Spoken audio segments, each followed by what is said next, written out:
In other news, today militants in Syria have attacked a facility being used to house refugees in the government-held part of Aleppo. Some of the upcoming footage is upsetting.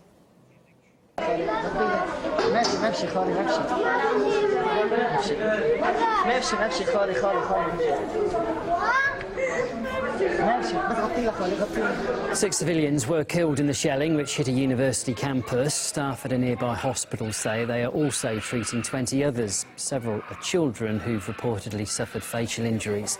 The western half of Aleppo has been under constant rebel shelling over the past 3 weeks. Well, among the news that was overshadowed by the result of the US election was a Pentagon revelation about civilian casualties caused by US airstrikes in Syria and also Iraq. An assessment carried out by US Central Command looked at 24 airstrikes in those countries over the past year.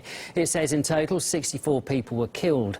It states, however, that each case complied with the law of armed conflict, despite, quote, the unfortunate outcome. The report also mentions that the country's anti-ISIL operation, of which the strikes were a part, cost the taxpayer around $9.3 billion. The report, though, does not mention a number of incidents when the US-led coalition was accused of indiscriminate bombing of civilian areas. For instance, one of the most deadly US strikes to date near the Syrian city of Manbij. That isn't talked about. It took the lives of more than 70 civilians. Central Command claims its investigation into the case is not yet complete.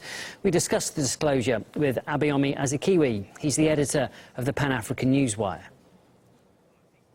The fact that they've admitted to anywhere between 24 to 60 plus deaths in both Iraq as well as Syria indicates that they are not precise in their targeting of the Islamic State.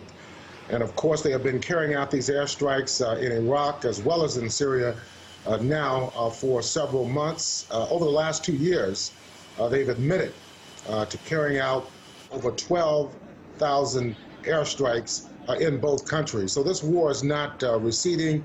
In fact, it is escalating. People have been preoccupied with the national presidential elections, where these issues were not discussed at all. The elections were characterized by personality conflicts, personal attacks, and charges of impropriety, and no real substantive discussions or debates took place in regard to U.S. foreign policy in the Middle East. That's how the news looks so far today here on RT International. We'll have more for you in about half an hour's time. Before that, though, it's worlds apart.